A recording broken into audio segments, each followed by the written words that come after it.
Rizq Allohdan birodarlar. Hunarimizdan emas, otamizdan emas, ishxonamizdan emas, shepdan emas. Kimdan? Allohdan. Sen tirikmisan? Demak rizqing bor. Agar rizqing tugagan bo'lsa, o'lasan.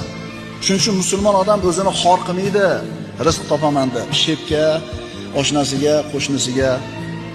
Meni rizqim Allohning qo'lida. Seni ishxonangda ishlamasam, boshqa yerdan Alloh rizqini yetkazaveradi deydi. Agar iymoni komil bo'lsa, rizqini Allohdan yeyga. Shep, meni haydamang, мне нужна эта работа deydi. Menga kerak shu ish deydi. Haydamang deydi. Alloh taolo rizqini bitta eshigini yopib qo'ysa, boshqasini albatta ochadi. Chunki siz tirikmisiz? Robbis subhanahu va taolo sizni rizqingizni o'zini zimmasiga olgan. Xotirjam bo'ling, qo'rqmang, cho'chimang. Kursda o'ynashdan ham qo'rqmang, do'konlar buzilib ketdi desam qo'rqmang. Sizni rizqingizni Alloh o'zini zimmasiga olgan. Xotirjam bo'ling.